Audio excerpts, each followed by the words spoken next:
아침에 나로 주의 인자한 말씀을 듣게 하소서. 성도 여러분 안녕하세요. 수요일입니다. 오늘도 하나님의 사랑이 여러분들의 삶의 자리에 가득하기를 간절히 소망합니다. 말씀 한 곳 봅니다. 요한복음 6장 60절부터 71절까지의 말씀을 봉독해 드립니다. 제자 중 여럿이 듣고 말하되 이 말씀은 어렵도다 누가 들을 수 있느냐 한데 예수께서 스스로 제자들이 이 말씀에 대하여 수군거리는 줄 아시고 이르시되 이 말이 너희에게 걸림이 되느냐? 그러면 너희는 인자가 이전에 있던 곳으로 올라가는 것을 본다면 어떻게 하겠느냐? 살리는 것은 영이니 육은 무익하니라. 내가 너희에게 이른 말은 영이요 생명이라. 그러나 너희 중에 믿지 아니하는 자들이 있느니라 하시니 이는 예수께서 믿지 아니하는 자들이 누구며 자기를 팔자가 누구인지 처음부터 아심이로라. 또 이르시되 그러므로 전에 너희에게 말하기를 내 아버지께서 오게 하여 주지 아니하시면 누구든지 내게 올 수 없다 하였노라 하시니라. 그때부터 그 제자 중에서 많은 사람이 떠나가고 다시 그와 함께 다니지 아니하더라. 예수께서 12 제자에게 이르시되 너희도 가려느냐? 시몬 베드로가 대답하되 주여 영생의 말씀이 주께 있사오니 우리가 누구에게로 가오리이까? 우리가 주는 하나님의 거룩하신 자이신 줄 믿고 알았사옵나이다. 예수께서 대답하시되 내가 너희 12를 택하지 아니하였느냐? 그러나 너희 중에 한 사람은 마귀니라 하시니 이 말씀은 가로 시몬의 아들 유다를 가리키심이라. 그는 12 중에 하나로 예수를 판 자로라. 아멘. 세례 요한이 광야에서 천국이 가까웠다, 회개해라 라고 외칩니다.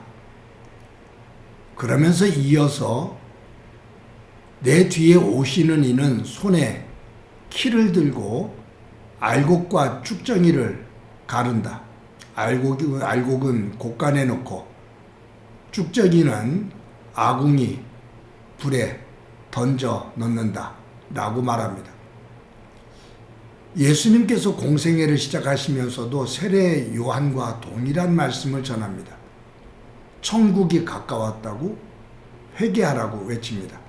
그러면서 마태복음 13장에 보면 알곡과 가라지 비유를 말씀하시죠. 추수할 때의 농부는 알곡은 거두어서 곡간에, 가라지는 거두어서 불에 던져 넣는다 라고 말씀하십니다. 그러면서 마지막 때에 분명히 알곡과 쭉정이, 알곡과 가라지를 구분하는 그 심판이 있다라고 말씀을 하십니다. 여러분 오늘 본문에 보면 예수님의 제자들이 예수님께서 가르쳐 주시는 말씀을 듣고 굉장히 혼란스러워합니다. 이 요한복음 6장의 그 배경의 사건은 오병이어의 기적이죠. 보리떡 5개와 물고기 2마리를 가지고 5,000명을 먹이셔요. 12강주리를 남기고요. 이 놀라운 기적을 경험한 군중들은 억지로라도 예수님을 붙잡아서 왕으로 세우고 싶어 합니다. 그런 분위기를 보고 제자들도 잔뜩 기대감에 부풀어요. 이제 때가 왔다.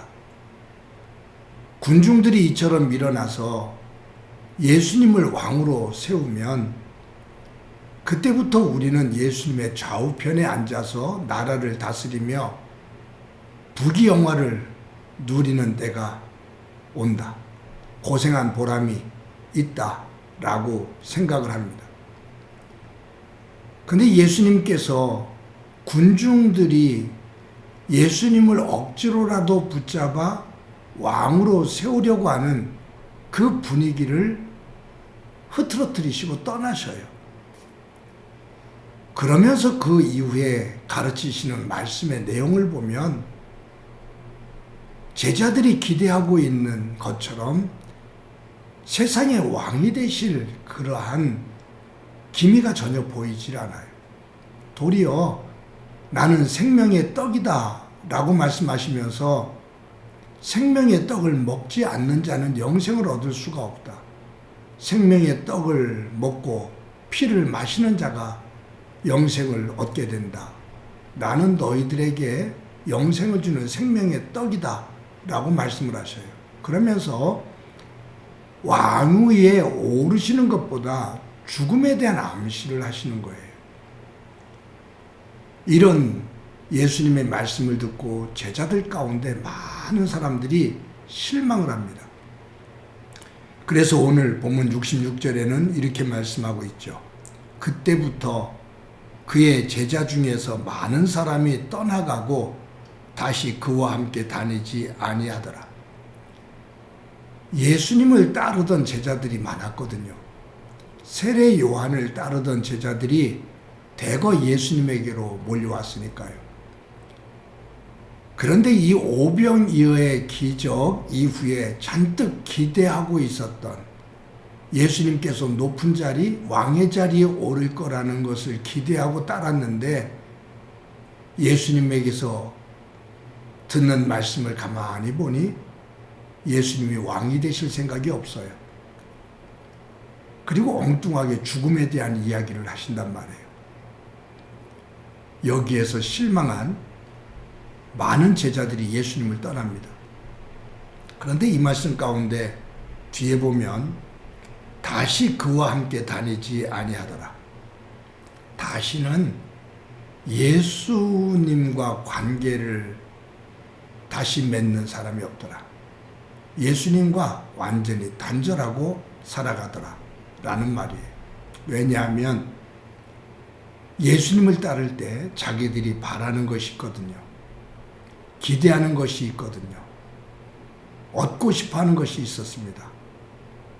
그런데 자기들이 원하고 바라는 것, 자기가 얻기를 원했던 것을 얻지 못하게 될 때 제자들은 바로 떠납니다.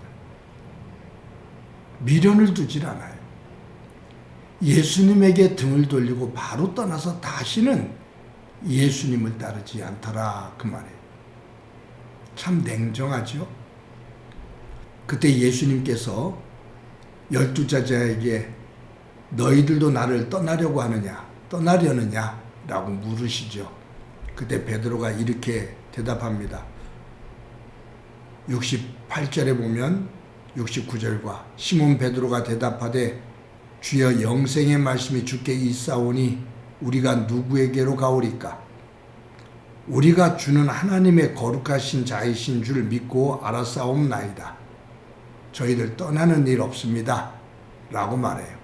근데 예수님께서 내가 너희들을 택했는데 너희들 가운데 하나가 나를 버리고 떠날 거다 라고 말씀하셔요. 그러면서 가룟 유다가 예수님을 배반하고 팔 것에 대해서 말씀하셨다 라고 오늘 본문에 기록하고 있습니다. 오늘 본문 말씀을 읽다 보면 예수님을 따르다가도 예수님을 떠나는 사람이 있고 예수님 곁에 남는 사람이 있습니다. 떠나는 사람의 공통점은 뭐냐면 예수님을 통해서 내가 얻고자 하는 것, 내가 바라는 것이 있는데 그것이 충족되지 않았다 그 말이에요. 여기서 우리가 한 가지 생각해야 될 것이 있죠. 나는 예수님을 왜 믿고 있는가? 내가 예수님을 믿는 이유, 예수님을 믿고 하나님의 백성으로 살아가는 이유, 그것은 무엇인가? 내가 예수님을 통해서 이 땅에서 얻고 싶은 것들, 그것을 얻기 위함인가? 아니면 예수 그리스도께서 나를 위해 십자가에 달려 돌아가시고 그분의 죽음으로 내가 대속함을 받고 그리고 하나님의 자녀가 되어 하나님 나라를 소망하며 하나님의 백성 하나님의 자녀로 살아가는 이 은혜, 이 기쁨이 있기에 예수님의 사람으로 그리스도인으로 살아가고 있는가? 무엇 때문에 나는 예수님을 믿고 있는가? 사랑하는 성도 여러분, 내가 이미 예수 그리스도를 통해서 받은 은혜, 하나님의 백성이 되어지는 은혜를 이미 받았는데 그것은 뒷전으로 하고 내가 받고 싶은 것, 세상적으로 내가 누리고 싶은 것, 그것에만 집중하면 우리는 예수님과 아름다운 동행을 할 수가 없습니다. 오늘 하루도 예수님과 아름다운 동행을 하며 살아가는 소중한 한날이 되어지기를 간절히 소망합니다. 한번 기도합니다. 하나님 감사합니다. 예수님의 제자가 되어 예수님을 따르던 많은 사람들 중 자신들이 원하는 것을 얻지 못한다고 실망하며 예수님을 떠나고 다시는 예수님을 따르지 않는 그러한 모습을 오늘 본문을 통해서 봅니다. 우리는 예수님을 어떤 분으로 믿고 따라가고 있는지, 예수님과 나와의 동행은 아름다운 동행인지 아니면 어느 조건으로 이유로 한순간에 등을 돌리며 떠나버릴 그러한 동행인지 점검할 수 있도록 은혜 베풀어 주옵소서. 오늘 하루도 아니 우리의 삶 전체가 예수님과 아름다운 동행을 하는 삶 되게 하옵소서. 예수님의 이름으로 기도드립니다. 아멘.